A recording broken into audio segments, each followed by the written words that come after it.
thanks for joining us.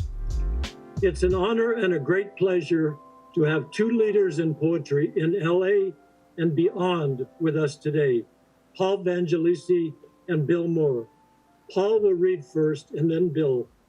I owe a great debt to both of these poets, publishers, scholars, friends. My life in poetry would not be as full without them. Paul has helped me innumerable times, elucidating names, words, references in classical and modern poems, and in publishing my poetry, and including me in readings of epic poems. Paul Vangelisti is the author of more than 30 books of poetry, as well as being a noted translator from Italian. His book of poems, Motive and Opportunity, was published this fall by Shearsman Books in the UK. In 2015, he edited Amory Baraka's posthumous collected poems, SOS Poems 1961 to 2014 for Grove Press. In 2006, Lucia Ray and his translation of Emilia Rossellini's War Variations won both the Premio Flaiano in Italy and the PEN USA Award. In 2010, his translation of Adriano Spatola's The Position of Things Collected Poems 1961 to 1992 was awarded the Academy of American Poets Prize. From 1971 to 1982, he was co-editor with John McBride of the literary magazine Invisible City, and from 1993 to 2002, edited Ribot, the annual report of the College of Neglected Science. The National Endowment for the Arts awarded Vangelisti one of its first translation fellowships in 1981 and a poetry fellowship in 1988. He lives in Pasadena, California, and Bagnone, Italy. In Paul's title series poem, Motive and Opportunity, in his new book, The Journey Has a Mystery. That's the fun and beauty of it. You see and feel the sensations, the ambience, all told with a superb and concise use of language. Here's a superlative poet and prose writer, Paul Vangelisti. I hope this is working. I can't quite tell. Yes. Okay, I got the nod.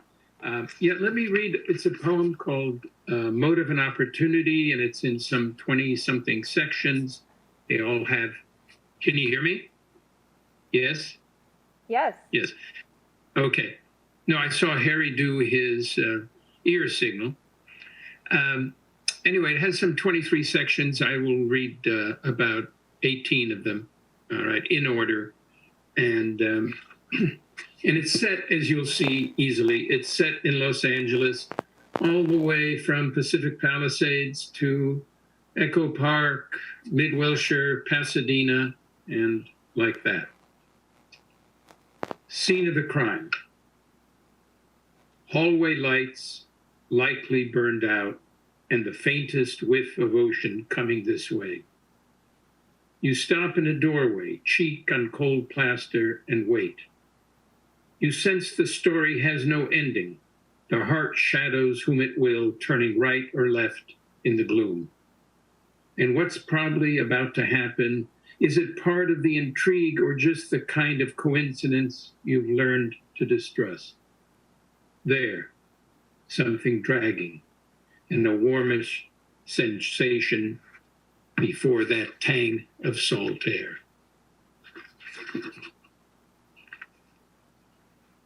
Saturday morning. You try the doorknob again. A few minutes after 6, the first Saturday in March, you force yourself to breathe, nudging open the door. How easily will you find it? You step into the wide kitchen off the porch, light unfolding over treetops along the hill. You begin to feel almost at home, like turning on the radio, putting on coffee, and going back out to fetch the paper from the driveway. Who knows? Shifting your eyes to the empty sink, row of cupboards, glint of glass door next to the fridge. You're breathing a little easier now, almost certain that you're alone.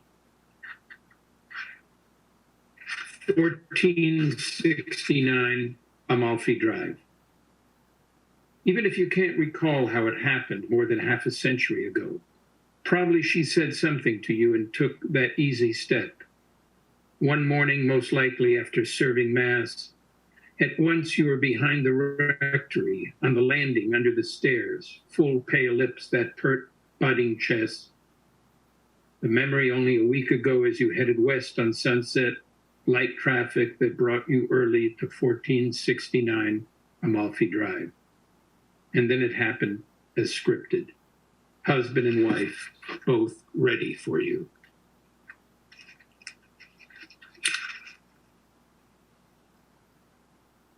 Jeopardy. The crime always feels like yours, that you'll gamble happiness, your own and everyone else's, just to understand, to uncover some mysterious combination of thoughts, images, commonplaces, adding up, you hope, to nothing less than a confession. As for motive, one might as well question the point of dereliction or evil itself. Late. Did you say that you've been here before and that somehow eases the shock, the tawdriness of what you discover, nudging open the door with your elbow, following the traces of blood out back into the well-kept yard of roses, avocado, and lemon trees? Does it get easier, maybe familiar, that final gesture, the position of the hands in relation to the rest of the body? And that question you hardly ever bring up, or almost never consider pursuing. As you step around the rickety gate at the side of the house, you wonder what you expect to find, how late it is, how bad the traffic on your way downtown.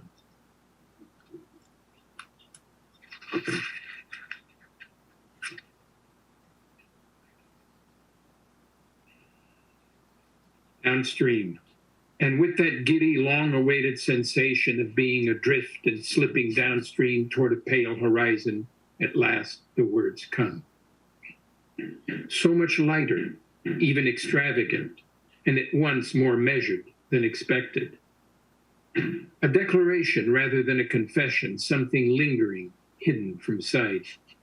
To close the eyes and let the oars slip from your fingers, to close your eyes and remember the name swirling ahead of that abiding glimpse downriver. Neighbors. It isn't that you see any of this heading toward a conclusion, more of a notion, maybe some uneasiness about what's coming with neighbors like these. Not to speculate or look ahead, but considering the case as dragging and so much still to be established. The nature of the crime, for instance, as in your mind, it barely has a name. Too soon to worry about limiting the investigation. Pulling over in front of the rambling property, you can't help being charmed by the shades of the bougainvillea, purple, yellow, red, and white, that balance the dazzling air and ocean views in a setting like this.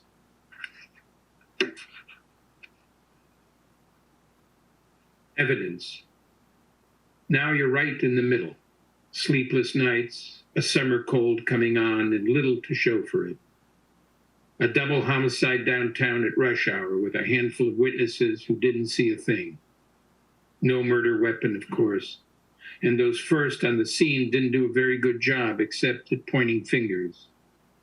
Can't even think of starting over with a little more than a jumble of rumors and contradictions. It's a wonder you keep at it, vaguer by the day, in a crime that seems like everything else just to fade away. No past, no present, but a glum, sprawling future that has us all pretending. Turning over. And the sleepless nights, paddling around heartache and rain barely audible, flipping pages, whispering cool sheets and hope that day finally comes, scribbling in a notebook until turning over on your back. And a long, deliberate breath before bobbing out on the falling tide. Innocence. Stale summer seeping through the blinds. On the table, tumblers of melted ice, a pack of Chesterfields, and you trying not to yawn. Does she keep that vague smile when you hear steps on the stairs and pretend to reach for your cigarettes to see behind her? Before the knob begins to turn and the door flies silently open? Aren't you now playing it over? Delicate fingers, her silly, almost innocent grin, your weight shifting from the chair, reaching for your ankle and the cold steel that's your only salvation? Why can't you remember what she's about to say, if anything at all?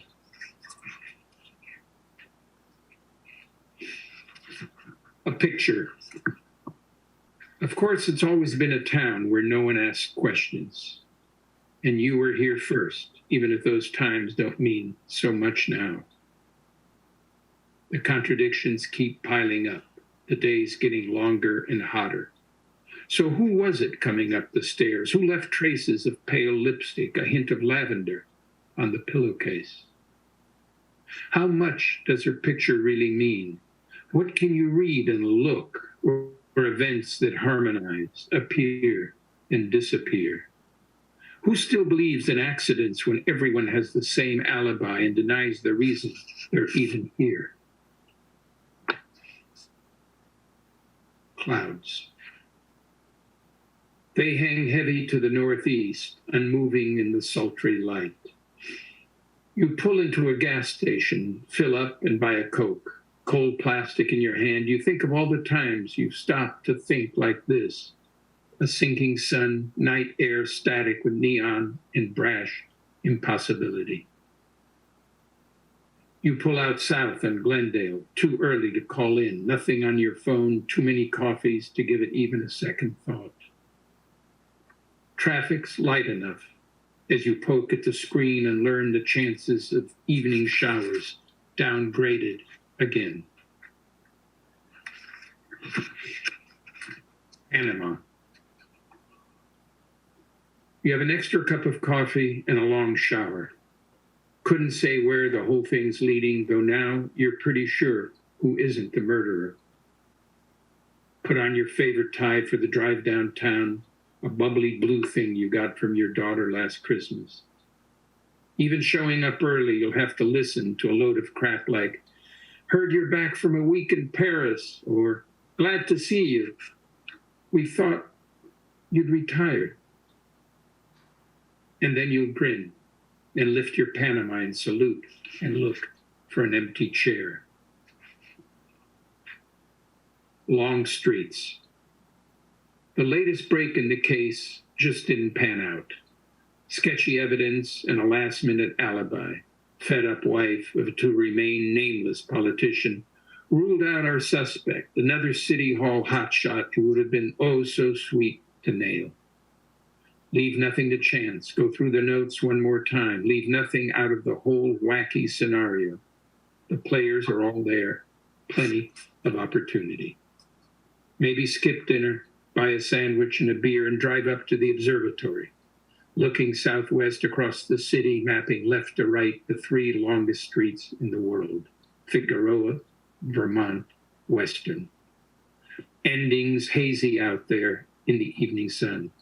Maybe something will come up as you eat your sandwich, take a sip of beer, considering how much of your life in this lost city begins to make any sense. So what?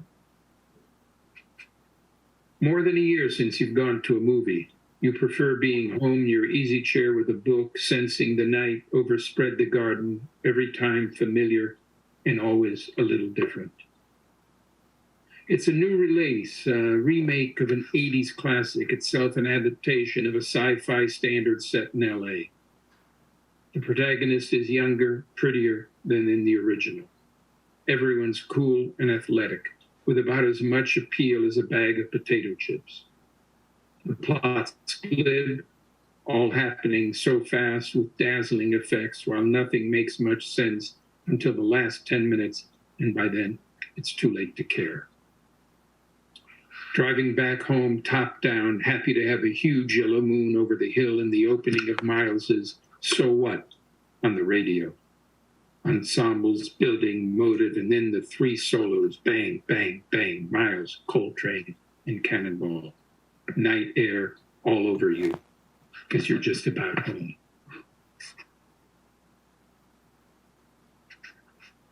Hall of Records. So who's the father? Punctuating a taxi pulling out of a space almost in front of the Hall of Records.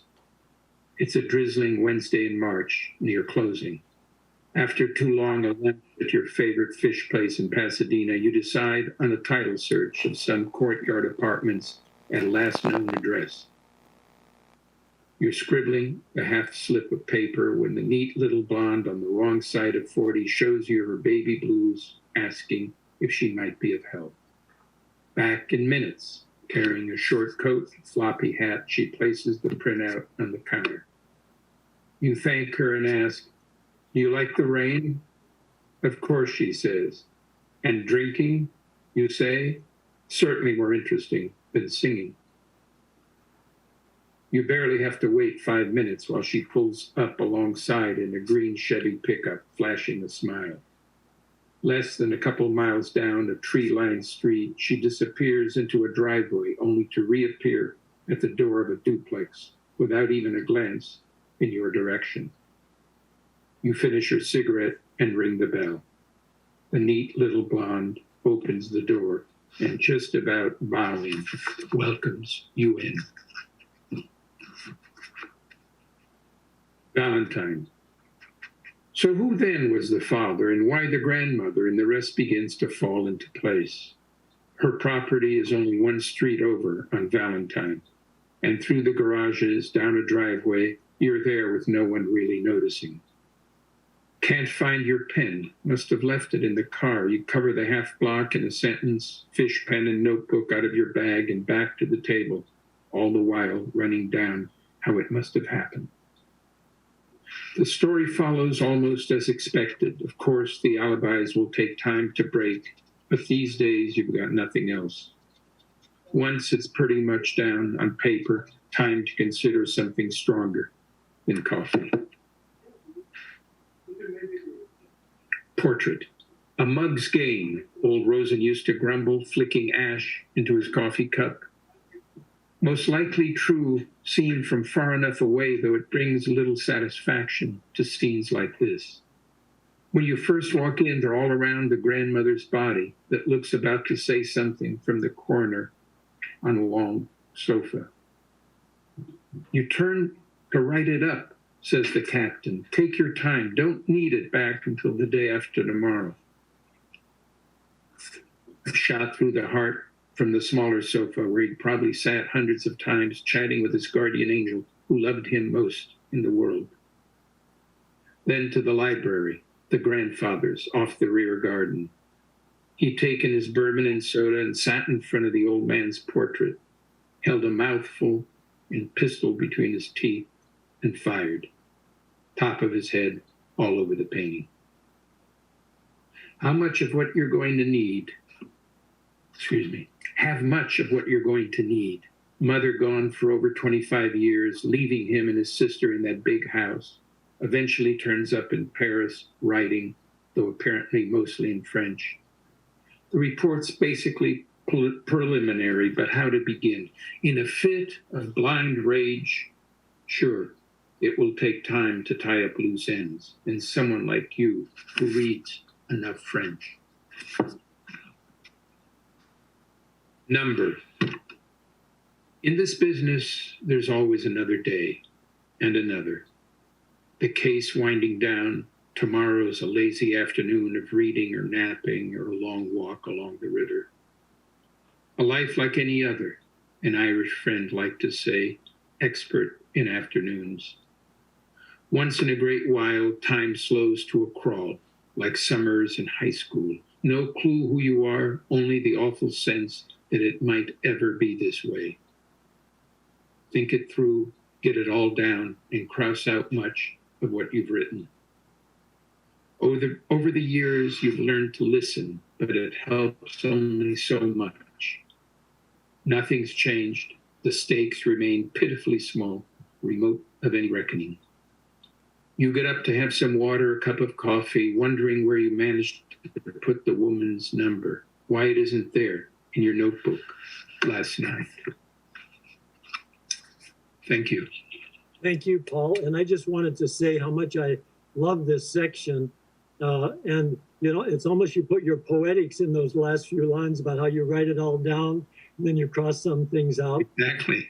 And I love the, you know, echoes of Chandler, how you move from one place to the other in the LA area, and yet it's a mystery how you got there. And, you know, I love that, those ellipses. But, you know, we have 5 minutes left, and we could talk about this for quite a while. But what I would like to ask you are two questions, if I may. Is number one, why, I will give you both questions now, and then you can answer. When did you write your first poem? And secondly, what is it about poetry that draws you to the poetry form? Okay. I wrote my first poem.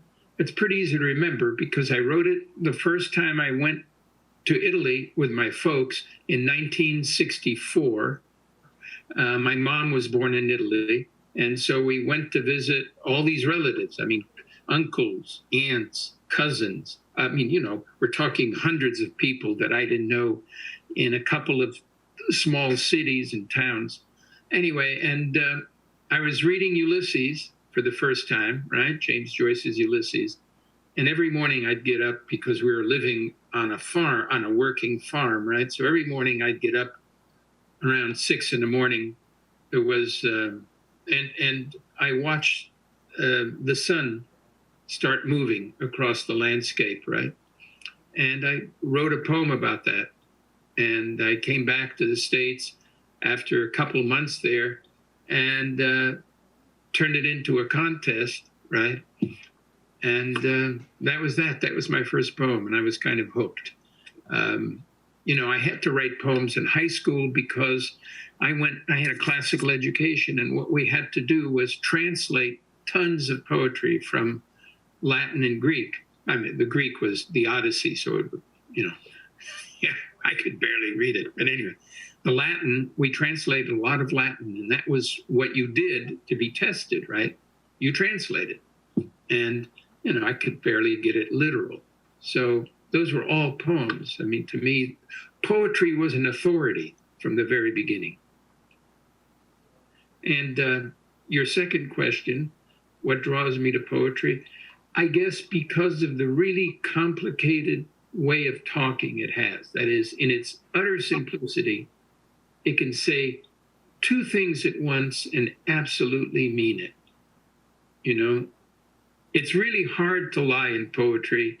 And on the other hand, it comes with the territory. But, you know, it just is able to capture the kind of profound thoughts one has. Everything isn't, you know, kind of the opposite of the computer. Everything is an A or B, right? It's either not, you know, it's not plus or minus.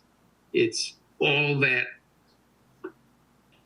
stuff in between. And for me, poetry is arguably the most radical form of human discourse. And that's why I'm drawn to it. The older I get, the more I'm drawn to it. And radical almost, you know, I would imagine means origin too. Yeah. And just, we have like just a little over a minute left. Just briefly, if you could, what was your conception of this motive and what is it? Motive and opportunity. You know, those are the three things you have in the crime, right? Means, motive, and opportunity. That's what the cops always say. You have to have three things. And to me, it was, I wanted to write, the whole book is LA poems. And to me, you know, as you know, I don't have to tell you, LA is one of the true centers of detective fiction I think, in the world. You know, people could argue New York and San Francisco, but LA is where, to me, where it happens, because every day I'm solving the mystery that is called living in this city. And now it's even more complex and more mysterious, you know. So that's why I always wanted to do it, to write a detective poem. and I guess I'm old enough to do it. Well, you fulfilled it beyond my imagination. I love your eloquence and erudition, as well as your concision and precision. So thank you very much, Paul. It's always You're very welcome. writing. And the next person that we're going to hear read is Bill Mohr. Bill Mohr is a professor in the Department of English at California State University, Long Beach. His most recent collection of poems, The Headwaters of Nirvana, is a bilingual edition published by What Books in Los Angeles in 2018. His poems have been translated into Croatian, Italian, and Japanese. He worked as the publisher of Momentum Press in Los Angeles between 1974 and 1985 and edited 2 major anthologies of Los Angeles poets. Since getting his PhD in 2004, he has been active as a scholar of West Coast poetry. Holdouts, the Los Angeles Poetry Renaissance, 1948-1992, was published by the University of Iowa Press in 2011. His critical essays and literary commentary have also appeared in journals such as the William Carlos Williams Review, Journal of Beat Studies, Ideas de Amerique, Chicago Review, and the LA Review of Books. Bill's Momentum Press published 2 of my poetry books, for which I'll always be grateful. William Blake said, "Through the imagination, one can change one's reality." Bill is the one person I know who, through a return to school, study, research, wrote a groundbreaking book on LA poetry, got a PhD, transformed his life to become a professor in academia, a heroic transformation. He not only knows the tradition, but he's an innovator. Here's a brilliant poet and prose writer, Bill Mohr. Thank you, Harry. Thank you so much for having me on the program, and especially having me alongside Paul Vangelisti, who has been the older brother for me that I always wished I had when I was growing up as the oldest child in a family of 6. So I never had that experience of someone to look up to, but I've looked up to Paul the past half century, and he continues to inspire me and to keep me at this mugs game we call poetry. So in fact, I'd like to tip my hat to Paul here by starting with a very short poem that he was the first to read. Many poets, especially in Los Angeles, starting with Stuart Z. Perkoff in Venice West, have long admired Pound. And so this was a revision of one of Pound's most famous poems in a station of the Metro. And this is my variation on it. Winter wind, the apparitions of these dark eyebrows in the mob, petals on a thin, wet bough as it bobs. I would like to read a poem that's really about the individual and the group. Rules for building the labyrinth. Like swimming, don't dig by yourself. Make certain you start in the same direction as your buddy. Don't show off. It's not how much dirt you lift, but where you let it slip off the shovel. Check the blisters. Even when you're finished digging for the day, keep your shovel near. In a moment of weakness, you may need to share an urgent secret. The hole you almost fell into. The whisper that lured you to its edge.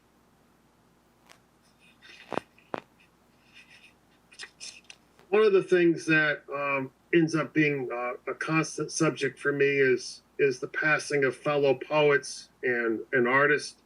And one of the most amazing ones in the past half century in Los Angeles, It's the poet and performance artist Bob Flanagan, who died of cystic fibrosis back at the age of, in the mid-90s, at the age of, I think, 41.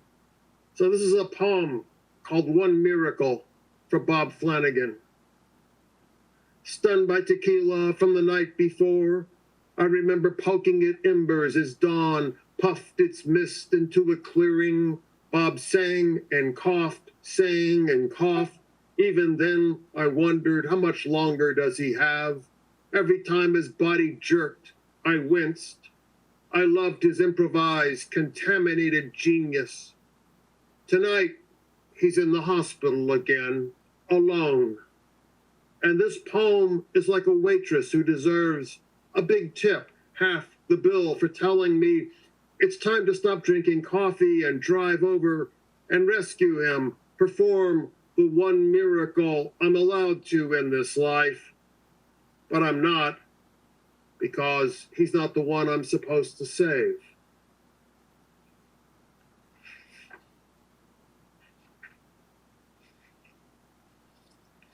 There's a theater in, I think, Burbank called the Victory Theater. And a few months ago, they asked me to be part of a series they do called Backstory, where they choose a theme from cinematic history, and they ask various writers to write something about that theme.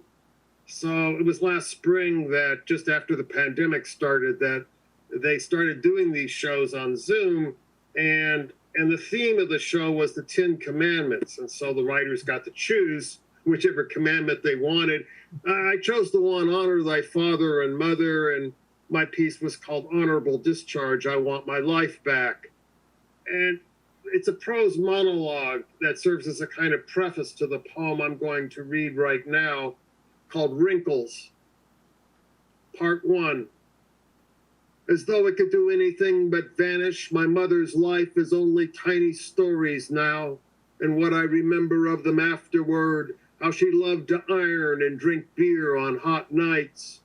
I too love to flatten wrinkles out of a shirt with light blue or dark green or white cuffs.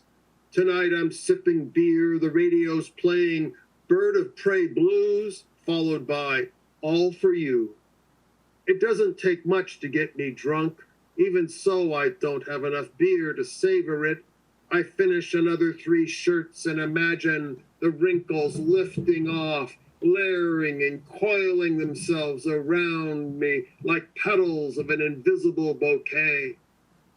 I think of my mother sitting in a front row of folded chairs at Fort Rosecrans as I stood to speak about the man whose uniform she ironed, the man whose ashes were slowly marched in front of us. This last shirt won't work with the iron. It curdles in a corner, bunches, and won't smooth. Part 2. A couple hours later, it's still too hot to sleep. My bare feet up on a wooden sill.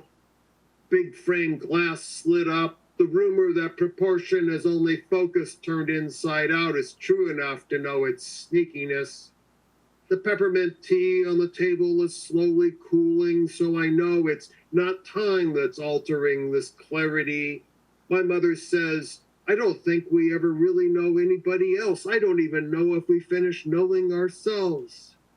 She's sitting in her kitchen, refusing to eat any supper, insisting she's full from lunch, happy that I'm visiting long enough so that we can talk. At 75, she hammers boards together for a raised bed in her garden, irises, gladiolas, lilies. This afternoon, we were both reaching for a piece of paper when I brushed her fingertips. My hands are almost as small as hers. The warmth that in an instant gushed from her hand was pure out of focus accident, the slow heat of a third-year widow scorching a room he sat in before he got up, folded towels, went to sleep, and died.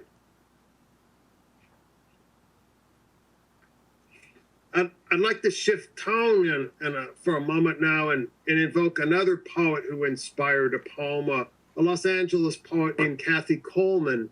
And in her most recent book of poems, she had a poem built around the trope of theater and performing on a stage. And she ended the poem with the line, "The future waits off stage." And I thought that was like such a great image that I couldn't help but sort of think of the future as a character and then think of that nightmare that every actor has, right? Of showing up to perform on stage and you don't know that you've been assigned a role and you don't know a single line that you're supposed to say, even though you're going on stage in just a second and you've got to walk on there and you have a part and you don't know what you're supposed to say. So this is a poem built around that notion of the future waits off stage.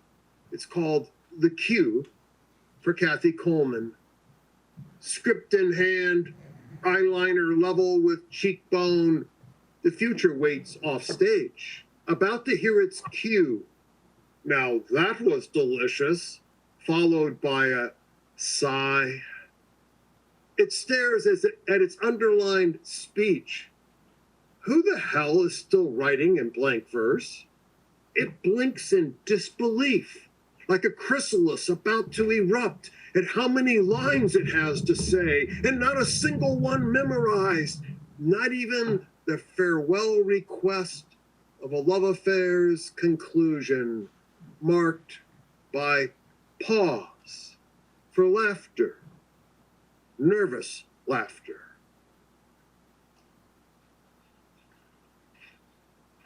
I think to be a poet in Los Angeles is to be in continuity on a personal level with a lot of actors. Harry, you're a poet and an actor that Paul and I have known for a half century, and one of the other actors that we knew was Lee Hickman. In fact, I believe, Harry, that Lee was the poet and actor that introduced you to poetry many, many years ago in New York City. And after Lee died in 1991, I wrote a poem for him called An Answer. A week before my car was stolen, I drove from Ocean Park to Cahuenga Boulevard and sat next to your bed, saying yes or no to titles of poems I read. You listened and slept. Friends laughed when I said, my car's gone. No offense, Bill, but why? I guess an old car's not protected by its dents. I can take a bus to work, I thought, but how will I visit you again before you die? Luck nudged two policemen. I got it back and called. I can come visit. Not today. I don't feel too well. A week after your cremation, you still haven't appeared in a dream. Perhaps you told me all you needed to, but I hoped for a surprise. Yesterday, a parking ticket notice puzzled me until I saw the date. Oh, that's when my car was stolen. Well, it was only 8 blocks away, but how was I to know it was that close? 2 a.m., you called me. By chance, I was up reading, sitting on my mattress on the floor. When the phone rang, I stared at it. It rang again. Hello? Is my writing any good at all? You blurted. I comforted you, soothing your uncertainties with mine. You'll never ask me that again. You know the answer now, and it may not be the one any of us expect.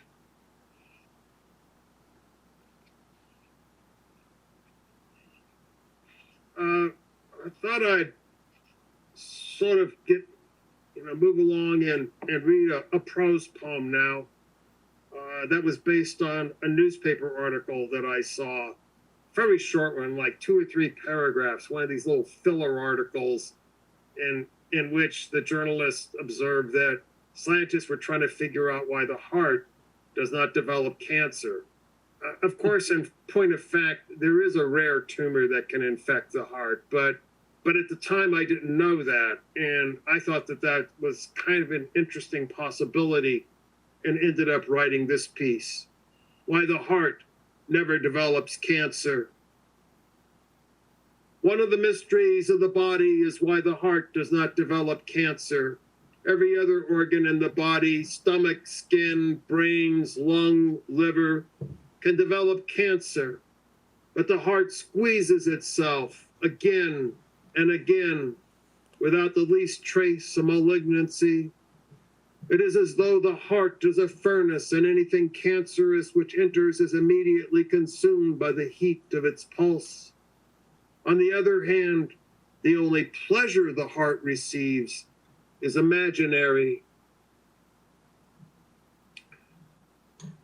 The skin, the stomach, the lungs, all these organs are capable of enjoying sensual life, the warmth of the sun, a feast of vegetables and turkey, a good smoke, and therefore they are more vulnerable.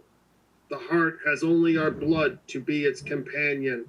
Blood, like the heart, receives no direct pleasure, and it brings no relief to the heart, which denies that the body it inhabits means anything more than a warm place to work.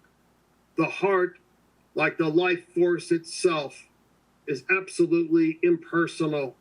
The heart does not care what happens to the body. It is there to work as hard as possible for as long as possible. And in return for the body's acceptance of its indifferent loyalty, it never betrays the body by consuming itself, cell by cell.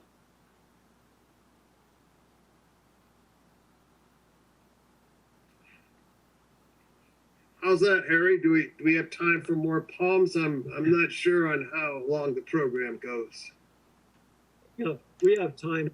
Why don't you read for about 5 more minutes, and then I'd like to just talk to you a little bit in a similar. Okay.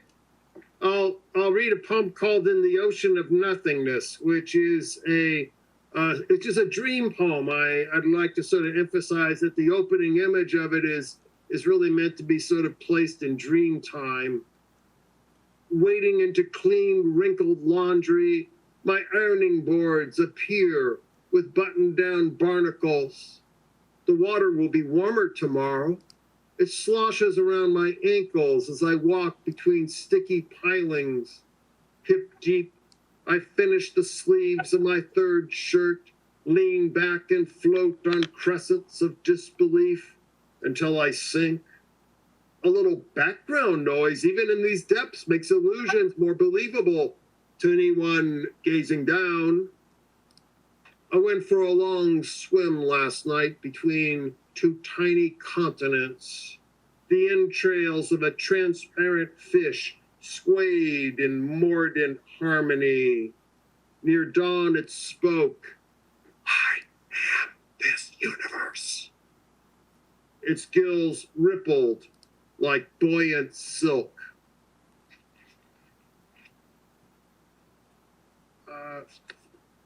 I did an anthology years ago that still is kind of floating around the internet. It's called Poetry Loves Poetry, and it included poems by both Paul Vangelisti and Harry Northup. And in fact, I think, Harry, you're the one who sort of passed that title along to me, because you quote Jack Hirschman in one of your poems, I think, and say poetry loves poetry. And I love that so much, I couldn't help but want to use that for the title of this anthology.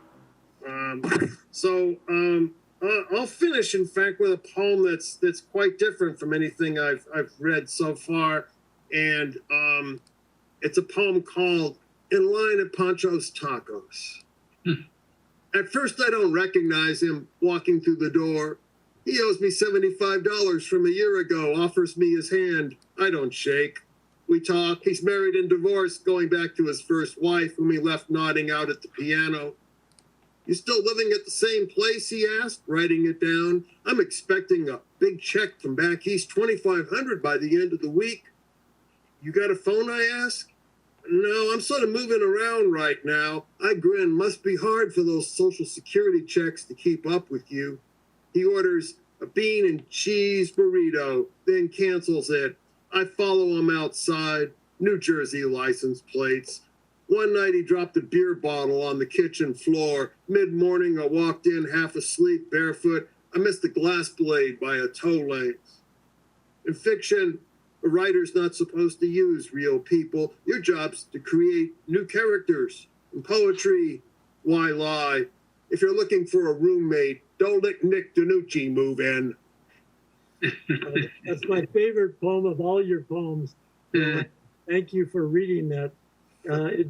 One thing about, well, there's many things I could say about Bill, but he has a superb memory, number one.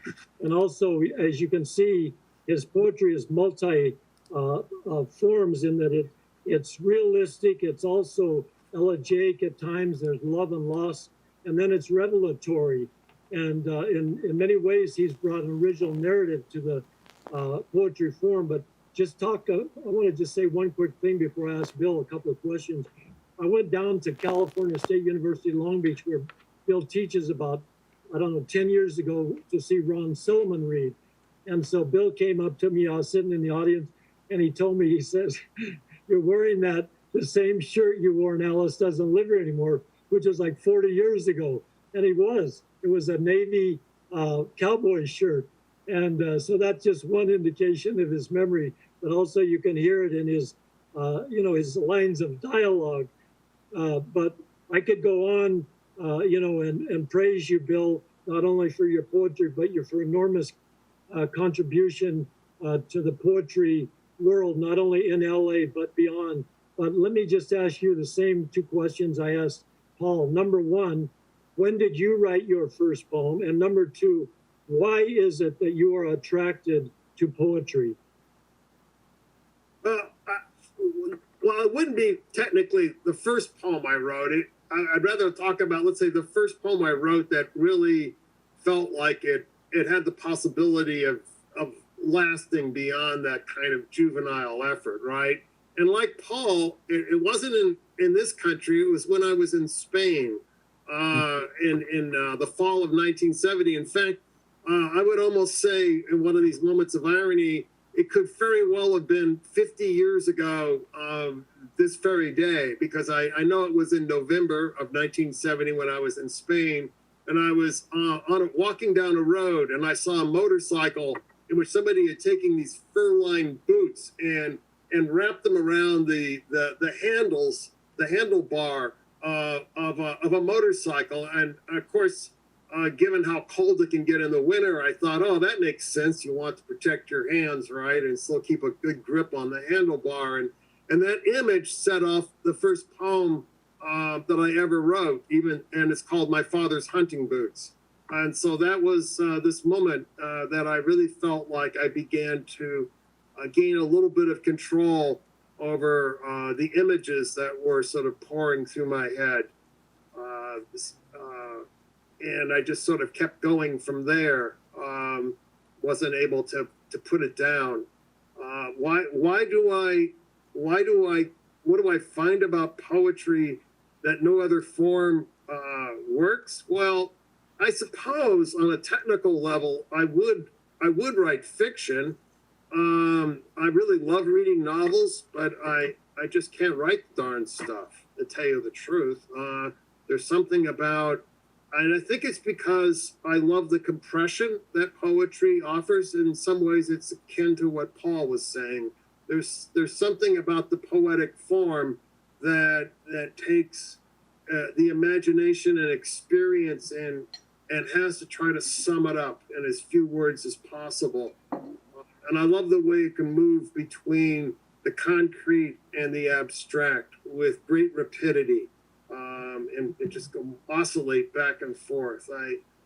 It's also this sense of intimacy. At the same time, a phrase came to me this morning that I jotted down: stoic vulnerability. There's a kind of tension in which a person has both a sense of, I think, stoicism in poetry and also extreme vulnerability. And those two things sort of get blended in a way in poetry that I can't find that in any other form. Of course, in a certain way, I think stoic vulnerability might describe Philip Marlowe, right, the great detective, as Paul was saying about this is a city of detective stories, and there is something about Philip Marlowe. He is vulnerable, but he's also incredibly stoic. That's and and it's that tension, I think, in Marlowe that makes him such an attractive figure to poets. Yeah, that's part of the answer, I guess. Well, you know, vulnerability is certainly important to any artist, whether he's a jazz player or whether he's an actor or certainly a poet. What each of you have had so much experience in the poetry world.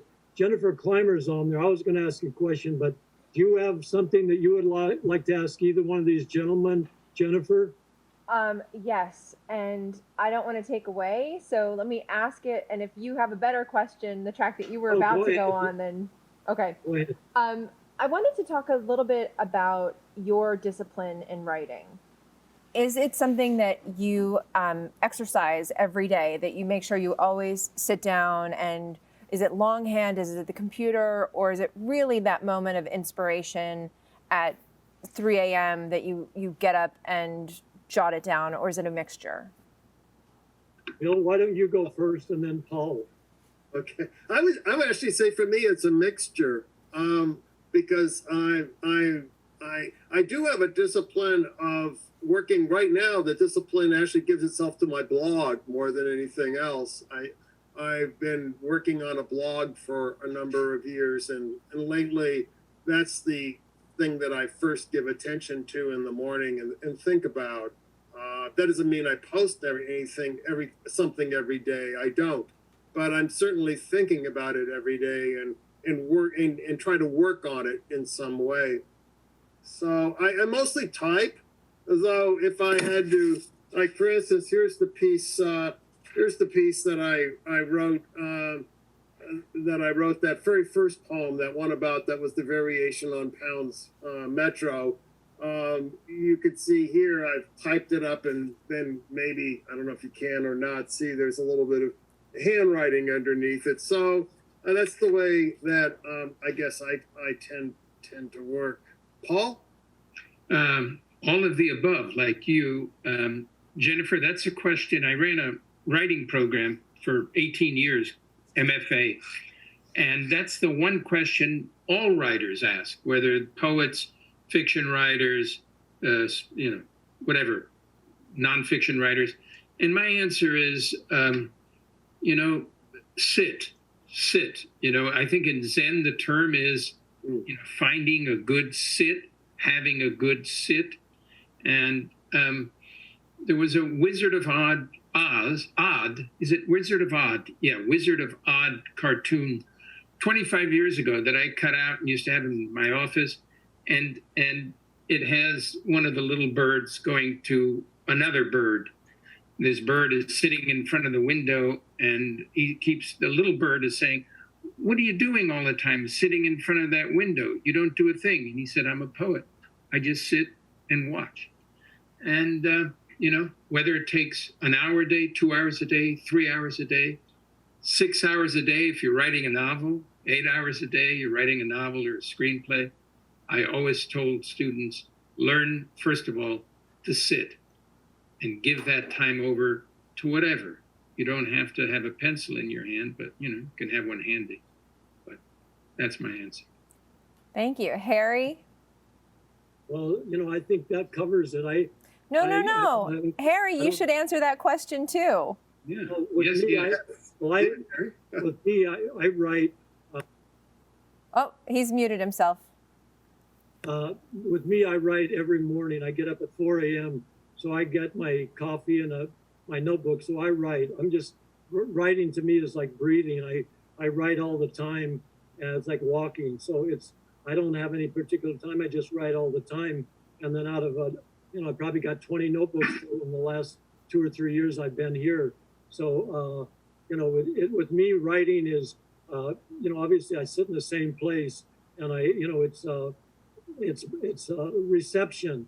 I would say the other thing is to be receptive. When I was a young poet, I thought, being a male, to be aggressive. And then about, halfway through my writing career, I realized, no, it's important to be receptive. And every night and every morning, even when I'm writing, I ask for help from the muse or the divine creative, whatever you want to call it. So to me, it's really being within and sitting, as they both have said. And that's 2 p.m. and the time has went way too fast. And I just want to say one thing that Jennifer's heard before, and I hope she doesn't mind if I say it again. One thing about living here at MPTF, Bob Beecher, the CEO, and Jennifer Clymer, the director of Channel 22 and the director of media, among other titles, they both have a loving support of the creative with a capital C. They are here to help each resident. We have a marvelous film department here with professional editors, directors, sound people, producers, etc. And they are all here not to tell people what to do, but to help the residents make exactly what they want to make. And it's really a blessing. So with that, I will say thank you once again, Bill Mohr. Thank you, Paul Vangelisti. It's been a real treat. And thank you, Jennifer Clymer. Thank you so much. Thank you. Thank you, Jennifer. Yes.